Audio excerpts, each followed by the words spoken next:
Тамақ желініп, шай ішіліп болған соң, қай-қайдағы қысыр әңгіме айтып, дауылдап отырған жұрт бірден көтеріліп тарай бастады. Елдің ең соңында қалған Кеделбай ақсақал шығып бара жатып: «Ал шырағым Беделбай, әркімге әбүйір берсін. Құдайдың басқа салған осы шығар. Еделбай бейшара соғыста жасым болмағанда бәрі де басқаша болар еді ғой. Қалғанымыз аман болайық», деді. Үн-түнсіз тұрған Беделбай жұрт аяғы басылған соң сыртқа шығып, дарбазаның есігін жауып, ілгегін салды. Ішке кіргенде ас үйде ыдыс-аяқ жүріп жүрген Баршагүлден басқа ешкім қалмапты. Сәлден соң қайтадан шай демдеп әкелді. «Қайнаға», деді даусы бұзылып, «айыпқа бұйырмаңыз. Ініңіздің қаза болған туралы военкоматтан хат алған соң төркініме қайтып кетейін дегенмін. Бірақ ол жақта да мені күтіп отырған адам жоқ. Алда-жалда сіз мені некелеп алсын деп те ойлаған емеспін. Үлкен қайнаға осылай шешкен екен. Мен де дейін, Құдайдың басқа салғанына көнемін де», деп қыстығып жылап жіберді. «Қой шырағым, жылама, денсаулығыңды ойла, ешкімге ренжіме. Еделбайдың ошағын өшірмей, түтінін түтетіп отыра бер. Қолымнан келгенше жәрдем беремін», деді Беделбай. Біраз үнсіздіктен соң қабырғаға жақындап төсек салынды. Келіншек шамның жарығын басып сыртқа шығып кетті. Содан әзер дегенде қайтып кіріп, шешініп төсекке жатқан еркектің жанына келіп сызылып тұрып қалды. Осыны күткендей, Беделбай басын көтеріп, жаңа ғана өзімен некесі қиылған келінін құшағына алды. Болар іс болды. Бұл бейшараны жылатып сықтатпай, тезірек бетін ашып алу керек. Бұрын келінім еді, енді некелі алған қатыным. Құдай алғанда да, жұрт алдында арым таза деп ойлап үлгерді. Діріл қаққан әйелді Айшайға қаратпай шешіндірді де әрекетке көшті. Әп сәтте-ақ ентігіп қалыпты. Аздап демін алды. Байқаса, келіншектің де кеудесі бір көтеріліп, бір басылып жылап жатыр екен. «Жылама дедім ғой саған. Егер разылығың болмаса, таңертең ауылыңа апарып тастаймын». Беделбайдың даусы қаттылау естілді. «Жоқ», деп іле жауап кетті әйел. «Мен ризамын сізге. Сізді құрметтеймін. Сіздің басыбайлы әйеліңіз боламын.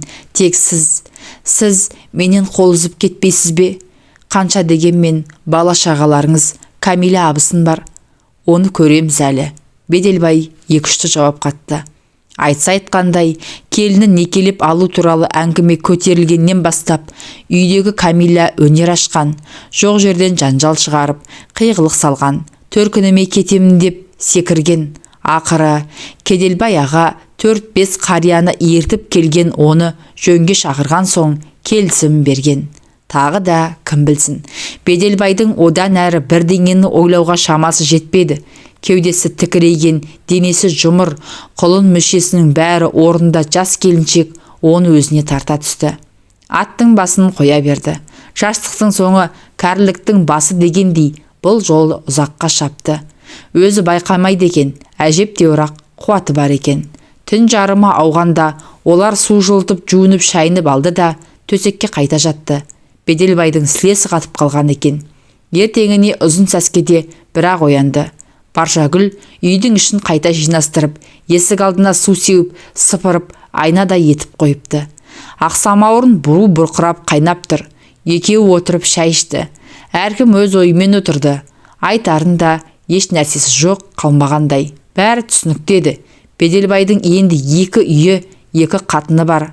Қаласа анда, қаласа мұнда болады. Соған лайықты тәшіпші да еселенеді. 2 отбасының ішіп жемін, керек жарағын туралап тұру керек. Әсіресе 2 әйелдің, 2 жақтағы балалардың жағдайын жасау керек. Я, Құдай берсе, бұл жақта да балалар болады. Беделбайдың ойы біраз жерге дейін барды. Сұйықтап жатқан соң, жұмысқа да шықпай қалдым. Мен кетіп қалсам, шайды кім құйып береді деп ойладым. Баршагүл өзін кінәлаған адамдай санап, жайлап тіл қатты.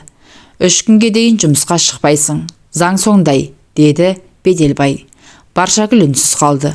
Азанғы шайды ішіп болған соң, Беделбай сыртқа шығып, үйдің айналасын ретке келтірді. Қыстан қалған көп жылдан бергі жиылып қалған қоқысты да отқа жағып, күлін егін жаққа шашты. Түскі тамақтан соң да қора қопсыны жөндеп, отын жарып, су суарып, едәуір еңбектенді. Қанша дегенмен еркектің аты еркек, көп нәрсе орнына келді. Мына қызықты қара, Беделбай өмірінде бірінші рет болса керек, кештің батуын асыға күтті. Түндегі көрген қызықты тағы да көргісі келді. Бәрін көз алдынан өткізді. Әкесі Өтелбай 4 қатын алған адам еді. Алғашқы екеуі аурудан қайтыс болыпты. Олардан бір бала бір қыз қалған. Ағасы Кеделбай мұнымен іргелес тұрады. Ал ұлды қызды егіз перзенті бар. Кенжесінен басқасының бәрі үйленген. Үлкен әпкесі Күнзия тау жаққа үйленген. 10 балалы ардақты ана. 3-ші әйелін әкесі неге екенін белгісіз төркініне апарып тастапты.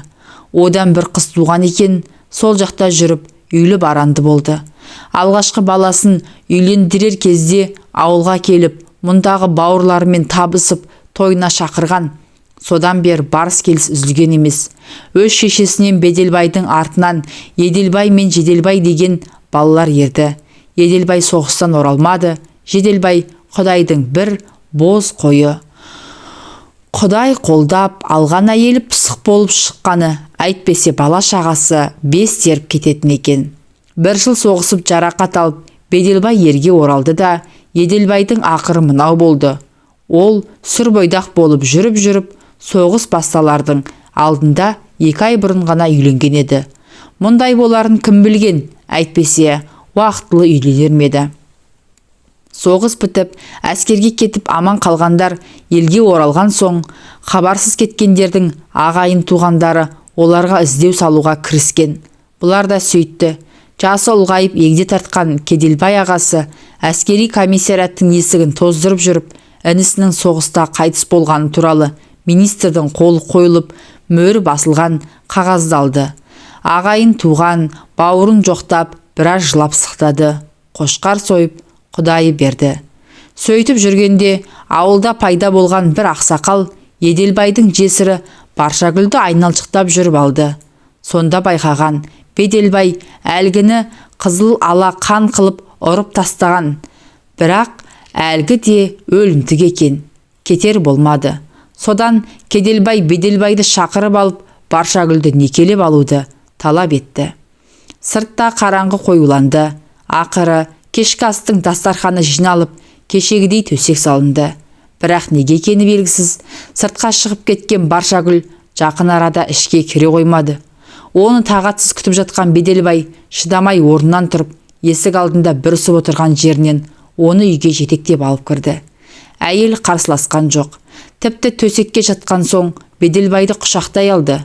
Күні бойы тер сіңген іш киіміне тұмсығын тығып біраз жатты. Одан әрі өз көйлегін өзі жоғары сыпыра бастады.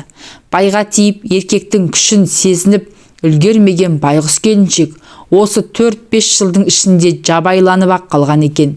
Кешегі күннен соң әйелді құштарлығы оянып, енді міне не істеп не қойғанына есеп берер емес. Түні бойы ойда жоқта қолы жеткен еркектің салмағын сезініп, есесі кеткен жылдардың қызығын қайталап алмаққа жанталасты. Ят аят дегенді ысырып тастап, шыбын жаны шырқырап ыңқылға басты. Қанша уақыт екені белгісіз, есінен адасқандай болған келіншек өзін өзі келді. Істеген қылығына өлердей өкінді. Бірақ, бұл сонша не істеп қойды. Жан тәнімен берілі ойнап күлгені өзінің некелі ер емес пе? Құдай да мұның мүсіркегені шығар. Артық кетсе кешірер. Ерлі зайыпты екеуі құштарланып, құшақтарын айырып, бір мезет жатып демдерін алды. Қайнаға деді бір уақытта Баршагүл. Сіз маған ұрысып жатқан жоқсыз ба? Ұятсыз екен демейсіз бе? Я, ұрысып жатырмын. Сенің мені қайнаға дегеніңе? Жоқ, әлде біздің ерлі зайыпты екеніміз бекер ме? Егер бекер болмаса, бұдан бұлай мені өзімнің атыммен атай алмасаң, отағасы немесе қожайын дегенің дұрыс шығар. Мұны естіген Баршагүлдің жүрегі орнына түсті. Осыдан апта өткен соң Беделбай өз үйіне келді. Балалары қуанып жүріп келіп амандасты. Әсіресе кішкене сары қызы мойнынан құшақтап қатты да қалды. Беделбайдың жүрегі елжіреді. Тек Камила ғана сазарып базарып келдің кеттің демеді. таза киім бер, моншаға барып келейін деген мұң екен. Айқайды салып үйді басына көтерді. Айтпаған сөз қалмады. Осыдан қоймай ескі шкафтан, кіреберістегі ілгіштен мұның бар киімін үйдің ортасына үйді де, келген жағыңнан қайтпа деп бір-ақ кесті. Беделбайдың ашуы тас төбесінен шықты. Қонышынан қамшысын суырып алып, қатынының арқасын жон-жоса қаңғылды. Кетсем кетем, бірақ сен мені қудым деп ойламай-ақ қой. Қалғым келсе қалар едім, бірақ сендей бетбақтың маған керегі жоқ деп Беделбай айтарын айтты да, киімдерін жинап, қанар қапқа салып, үйден шыға жөнелді. Шамамен 2 айдай уақыт өтті. Сырт қарағанда ауылда мүлгіген тыныштық орнады. Бірақ шындығында гүл деген өсек аяң жүріп жатты. Бұлайғы жұрт екі үйдегі тірі жанның басқан ізін аңдып, артық басты әңгімені оттай гулетті. Ақыры олар да шаршаған болар, сумаңдаған сөз басылуға айналды. Беделбай мен Баршагүл құдды Төлеген мен Қыз Жібектей тұрып жатты. Қосылғандарына 1-2 ай өтер-өтпестен Баршагүлдің құрсақ көтергені белгілі болды. Баланың иісінен зар болған келіншек жүрегі жарыла қуанды. Сондай күннің бірінде кешке таман әдетіне басып, қақырынып түкірініп, Кеделбай ақсақал үйге кіріп келді. Табалдырықтың жанына кебісін шешіп тастап, үйге жүн шекпенін ілгішке іліп төрге озды. Баршагүл күліп, сәлемін салып, жүгіріп жүріп, самауыр қайнатып, шәй пай әкелді. Ағайынды екеуінің алдына сармай шылап, бір леген нан салма қойды. Тамаққа тойып алған Кеделбай ақсақал әңгімесін бастады. Әй, Беделбай, сен не білесің? Әлгі Камила келіп, біздің кемпірге мұңын шағыпты. Сені 2-ші қатын алғалы, үйге аяқ басуды қойды депті. Үйде басқаны қойған кәдімгі көжеге қатар қатықта жоқ депті. Жаны шықсын. Соны айтқан албасының, мен кеткенде үйде бір тағара тоңмай, 2 қап ұн, 1 қап жарма болатын. Өзіңіз білесіз, колхоздан қаптап картошка, пияз, капустаға дейін алып қойғанбыз. Аштан өлетін жағдай жоқ. Содан кейін ғой, бетіне семіріп, мен үйден қуып шыққаны. Беделбай біраз үнсіз қалып, сөзін қайта жалғады. Әмеңгерлік қылып, мына келінді аламын деген ойымда жоқ еді. Бәрін өзіңіз шығардыңыз. Маған не дейсіз енді? Сен не деп отырсың өзің? Сонда ініңнің жесірін көлденен Көгаттыға беріп жібере бер демекпісің? О, жетесіз. Осыны білсе, марқым әкеміз көрінде жатып өкірмей ме? Оның үстіне ағайын жекжат не дейді? Намысын қайда? Сіз айтып отырған ағайын жекжатың бүгінде өсектен аузы босамайды. Жә, оны қоя бер. Ағайын бар болсаң көре алмайды, жоқ болсаң бере алмайды. Әйтеуір аман болсын. Сен сөзді доғарып, үлкен келіннен, сондағы балалардан қол үзбе. Еркек емессің бе? Ұрғашының бір шәңкілдегеніне бола, көтіңді қағып кете бересің. Ақымақ болма. Одан да оларға еркектігіңді мықтап бір көрсетсең, аузын жабады. Осыны айтып, көнекөз қария орнынан тұрды. Беделбай 2-3 күннен кейін атының басын тағы да өз үйіне бұрды. Ол ақыры осылай боларын да білген. Бірақ қай күн екенін шешпеген еді.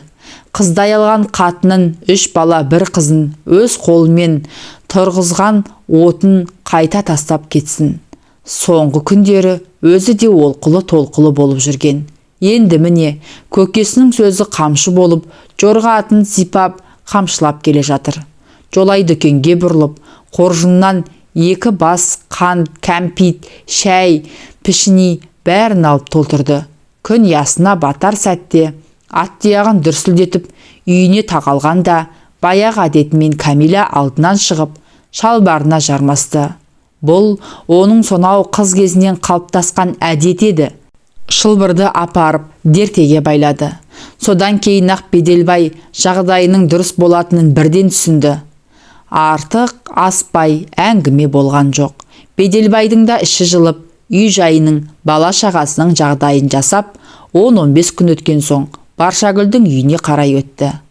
Мына қырсықты қара. Баршагүлмен тұрған 2 айдың ішінде ол әбден мұны бауыр басып қалған екен. сыңсылап жылап қарсы алды. Кеш батып төсекке жатқан соң одан бетер болды. Мен сізді енді ешқайда жібермеймін. Ал егер кетер болсаңыз, асыл өлем деп қиғылық салды. Тура есінен адасқан сияқты. Айтсаң түсінбейді. Мауқы басылсын деп біраз аймалап кеудесіне басып естен танатындай етті.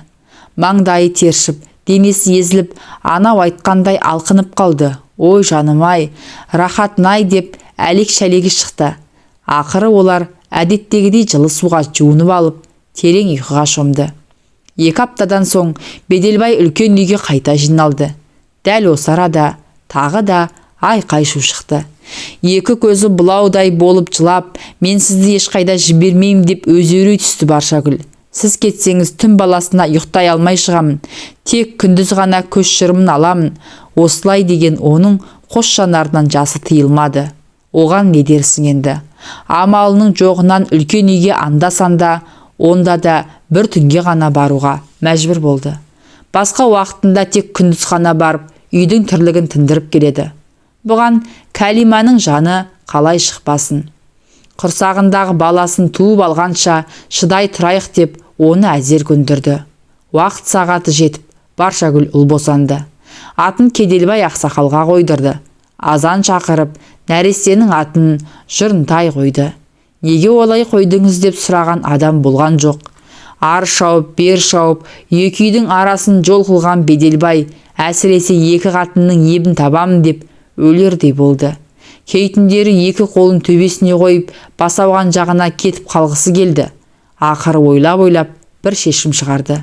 Үлкен үйдің арқа тұсынан 6 бөлмелі үй салып, Баршагүлді де көшіріп алды. Ұзын сапты дырау қамшы өріп алып, қатындардың жон арқасын осып алатынды шығарды. Біреуі бір сөз айтса, немесе бір нәрсені бүлдіріп қойса, екеуін бірдей жазалайды. Не керек? Жаны кірді де қалды Беделбайдың. Енді екеуінің де мұны өбектеп тұрғаны. Жырынтайдан соң жыл аралатып ұлды-қызды 3 перзент туып алды Баршагүл.